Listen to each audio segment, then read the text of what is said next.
Buenas amigos, mi nombre es Felipe Villamizar. En esta oportunidad vengo por aquí para hacer una comparación de una de las características más relevantes entre lo que es el API de OpenRP y en su versión 7 y lo que hoy conocemos como Odoo en su versión 10. A partir de la versión 8 se introdujo lo que fue el API nuevo. Se le han dado algunas características nuevas hasta hoy en día la versión 10.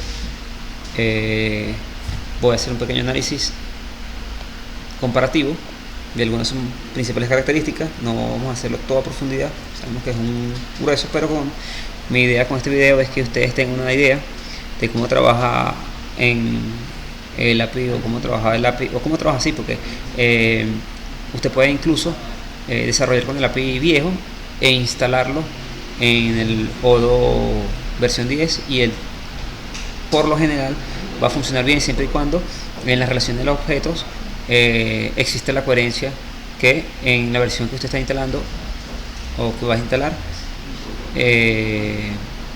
trabaja bien, más que todo en la base. O sea, si usted está trabajando con un módulo de OpenRP versión 7 y lo va a instalar en la versión 10, si usted está tocando la base y esa base fue cambiada, por supuesto va a generar algún conflicto y algún error y no va a poder instalarlo. Pero si es un módulo que no trabaja mucho con la base o más referencial que REST-Partner, posiblemente o por lo general siempre va a hacer su instalación bien y va a trabajar correctamente. Incluso si es un módulo que usted desarrolló y lo quiere instalar en la versión 10 y no es algo muy particular y no tiene que ver mucho con la base de fondo, el módulo se instalará correctamente. Mi recomendación es aprender sobre lo que es el API nuevo, ya que el API nuevo, más allá de que sea una característica nueva de Odoo, tiene unos beneficios interesantes que ustedes los palparán en el momento de utilizarlo. Perfecto, vamos a empezar a hablar de las importaciones y vamos a hacer la comparación. Antes, en la versión 7 se importaba con el from OpenRP import user ID. Aquí sí usted debería de hacerle el cambio. Vamos a ver aquí para corregir lo que voy a decir. En Odoo, por supuesto, no existe la carpeta OpenRP, entonces si usted va a instalar un módulo de la versión 7, tiene que cambiar la importación. En vez de from OpenRP, tiene que ponerle from Odoo. Posiblemente serían uno de los errores que le va a salir cuando intenta instalar un módulo de una versión anterior a la versión actual. Pero una vez, por ejemplo, yo le cambio Odoo aquí en esta importación .usb, podemos observar que dentro de Odoo en el módulo tenemos la carpeta USB y dentro de USB tengo USB y estoy en la versión 10. Entonces él aquí en su lógica interna es que va a identificar que es un módulo, una importación de .usb y la va a reconocer y te vas a trabajar con el field y con el USB. Si nos vamos ahora, estamos haciendo la comparación y aquí a hacer referencia con un módulo que agarré y no lo hago con el de consejo comunal para que tengan una mejor visión. Ya los que han programado con Odoo y tienen alguna duda con lo que es el API nuevo, preferí agarrar el módulo de Project.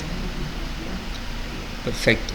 Vamos a ver aquí, tenía aquí abierto el Project de la versión 10, como lo pueden ver aquí. Vamos a ver la diferencia de la importación y pueden observar que es la importación de from import, o sea, de Odoo, de la carpeta Odoo, a diferencia de la versión anterior.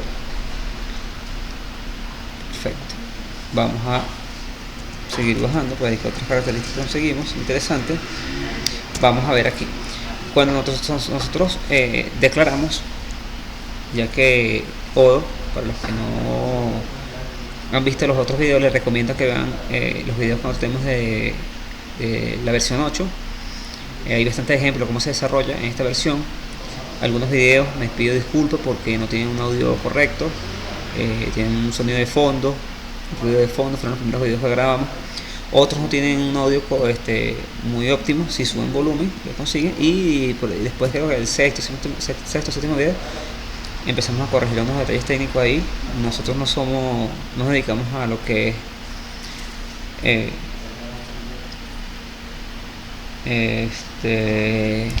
a lo que son cursos y todo esto por ahora, y solo hacemos esto de manera muy colaborativa. Esta información nosotros hacemos estos videos, pero hemos estado mejorando lo que son la calidad de los videos. Queremos seguir mejorando. Entonces, cuando creamos un objeto, lo primero que tenemos que hacer es una clase, la declaración, y las clases aperturan, o sea, heredan del motor de Odoo, que es usb.usb. En la versión nueva eso cambió, porque ahora sé que le coloca la misma, usted instancia declara su clase, pero ella hereda del model.model. O sea que aquí es donde estamos diciendo realmente qué API voy a utilizar, si voy a utilizar el API viejo o el API nuevo dentro de la declaración de mi clase. Okay. Como podemos observar aquí, lo que son el nombre del objeto o el nombre que se le va a dar al objeto, que no necesariamente tiene que ser el nombre de la clase, pero por convención preferiblemente se le da el nombre de la clase. Igual la variable name. En la descripción, esta descripción es la que va a salir es importante la descripción. Esta descripción va a salir si usted hace un diagrama de su estructura de datos. Esta descripción le va a ayudar para la estructura de datos según lo que se coloca ahí. La variable secuencia es la misma, el orden sequence el mismo. Aquí sí se hizo un cambio sumamente importante. Anteriormente, o en la versión 7.0, para yo declarar lo que serían los atributos de mi tabla, lo que se hace, porque eso ya lo puedes hacer, que trabaja. Uno declaraba la clave de un diccionario, era el nombre de mi atributo, es el nombre de mi atributo, y le igualaba a una función de field char, y los parámetros que le pasaba a esa función era la característica que iba a tener mi atributo. En este caso tenemos 1, 2, 3, 4, 5 atributos. Esa función, cabe destacar que se escribe con mayúscula, y eso es una de las características que en la versión nueva cambió. Vamos a observarla aquí. Ahora, ¿cómo se hace? Fíjense que el name, description y el orden cambió. Ya esto que le coloca un ID es parte de la lógica del modelo, que en cada versión están cambiando para mejorar el módulo de proyecto y todos los módulos.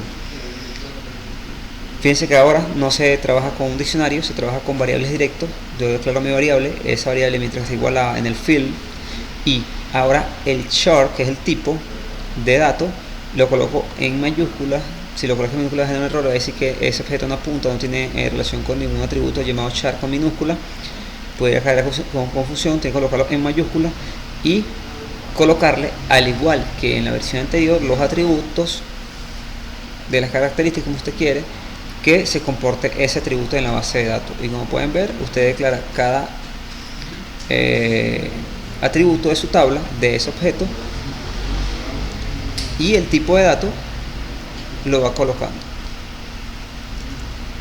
Otra de las características importantes también de este API nuevo es que anteriormente nosotros para declarar cualquier función, un get function, un changer o cualquier otra función que queramos trabajar dentro de nuestro objeto, teníamos que colocar siempre lo que era el self, el CR, que es con el que nos conectamos a la base de datos directo, el UID, que es la variable del usuario que está sesionado, y el context, que es el contexto del objeto como tal. Eso cambia un poco. Ahora fíjense que solamente se le coloca el self. En algunos casos ustedes van a conseguir que le colocan el API model, lo voy a explicar más adelante, y el API multi y el API one, que eso nos lo voy a explicar hoy en este video tutorial. Entonces fíjense que solamente se le coloca el self. En este caso, como estoy devolviendo algo estático realmente, devuelvo una lista para fíjate que hay algo interesante, que es la mnemotécnica. Ya sé que esto es por un domain, incluso yo cuando veo la estructura sé que esto es un domain, y ya no se le coloca lo que serían esos tres campos que se le colocaban antes. Pero ¿cómo accedo a ellos? Eso es interesante. Con este señor que está aquí, fíjense que aquí está accediendo al context. Está diciendo self.environment.context.get y está obteniendo un default de project ID del context. Si fuera el UI, coloco .UI, si fuera el cr.cr. Entonces ya es la manera ahora como se accede a esos valores que anteriormente teníamos que pasarlo por parámetro en cada función. Perfecto, vamos a ver qué conseguimos por aquí. Otra cosa interesante en el default. En el default anteriormente, en la versión 7.0, me disculpa cuando digo anteriormente, sé que está bien, pero como sigue trabajando, o posiblemente te puede trabajar con un módulo, actualmente, pero en la versión 7, para poner los campos de efecto que por ejemplo cargue la vista y quiero que en la secuencia esté 1, quiero que el estado siempre aparezca abierto, el fault falso y así sucesivamente, tenemos un diccionario también y ahí colocamos los campos por defecto que tiene que tener ese formulario una vez que se abra. En la versión nueva, el default es parte de un atributo de la función del tipo de datos que va a representar en la tabla ese atributo. En este caso vemos que aquí es el integer y ya no existe ese diccionario de underscore default como antes se utilizaba. Vamos a ver qué otra cosita sacamos por aquí. Perfecto, tenemos otra clase aquí que es project. Estos son objetos propios de la herencia. Lo que está haciendo aquí es reescribiendo el init y el search.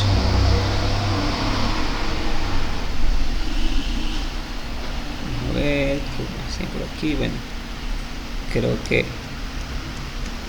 esa es la característica más interesante que vamos a sacar de la 7. Pero vamos a irnos para la versión 10 y vamos a sacar algo interesante también, que antes bueno, vamos a buscarlo aquí para hacerles aquí.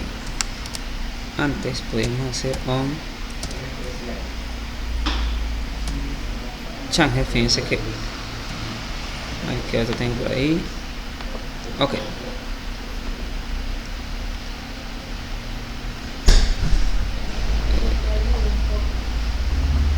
antes cuando no queríamos hacer un on-changer, ¿verdad? Teníamos que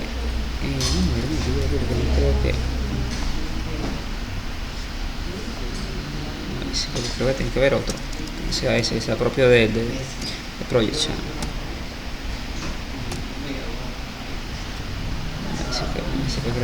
Diferente. Ok, aquí está. Claro, no lo pusieron con el underscore. Fíjense que para hacer un change, o sea, que yo tengo un campo en mi formulario y yo quiero que cuando pulse haga una acción en el servidor, devuelva algo, en el caso sí, devuelve algunos datos. Yo tengo que hacer declararlo aquí en Python y también declararlo en la vista, que tengo la vista de este objeto, y fíjense que tienen que declararlo para que esa acción pudiera tener efecto. O sea, si lo declaraba del lado o lo programaba en este caso del lado de Python y no lo declaraba del lado, no sé, el llamado del lado del XML, esa acción no se iba a ejecutar. Perfecto. Y porque digo, en este caso hice programar, porque aquí si estamos programando una lógica propia de lo que es el módulo. Perfecto. Entonces, en este caso, como vemos, tenemos que hacer llamada en los dos, tanto desde el lado de Python como desde el lado del XML. Ahora bien, vamos a buscar cómo se hace.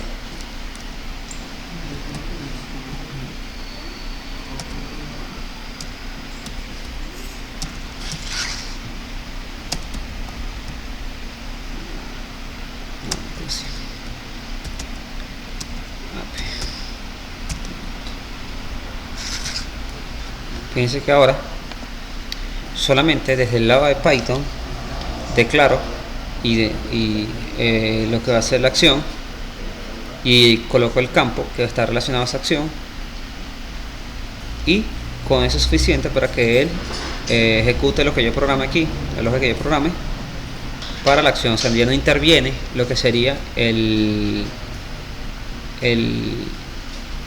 la declaración o el llamado en la vista XML. Adicionalmente al onChangel, que es parte del API nuevo o la estructura de la declaración del API nuevo, existe también, también el constraint. El constraint, vamos a hablar aquí.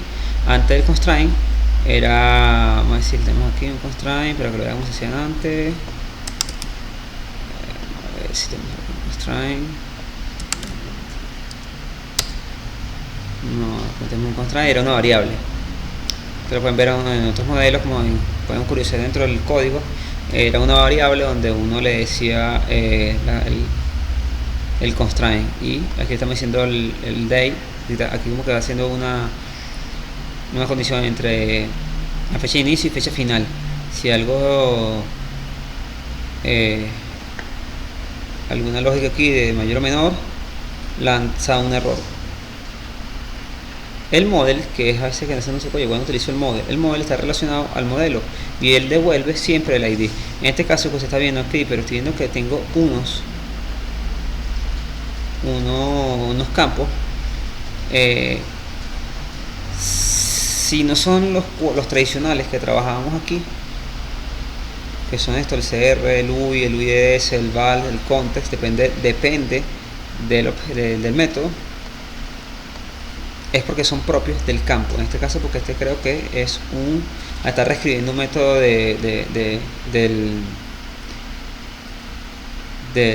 modelo, que es el método de FieldView Get, conteniendo la vista. Vamos a ver otro por aquí que no sea en este caso, que pone el help. Lo que pone el help es porque es algo propio, o sea, es un parámetro adicional que uno le quiere, que necesita agregarle para la lógica interna que va a trabajar. Por ejemplo, por lo general el model se utiliza cuando necesitamos el ID de ese objeto de trabajo, va a estar relacionado con el ID de trabajo. Cuando utilizamos el multi es lo que nos va a ayudar para recorrer, en este caso write, o sea, quiero reescribir y quiero hacer una iteración, una comparación. Aquí, bueno, aquí depende de lo que está haciendo. En este caso no veo la iteración, es simplemente esto, pero parece que se hace varias veces. Pero el write es un método propio del objeto del motor que también se está reescribiendo. Vamos a poner una comparación aquí que esté más.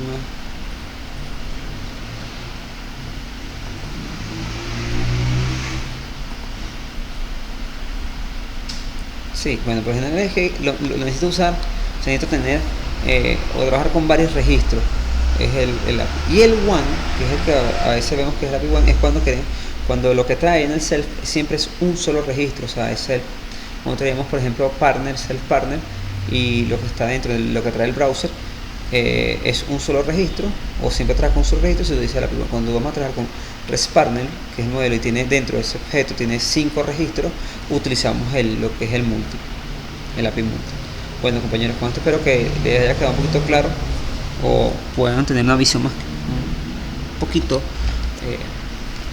como yo me haya hecho explicar con lo que es el API nuevo. Si en algún momento teníamos alguna duda, espero que aquí por lo menos tengan una pequeña visión con esta explicación y se le haga sencillo trabajar con un API o con el otro.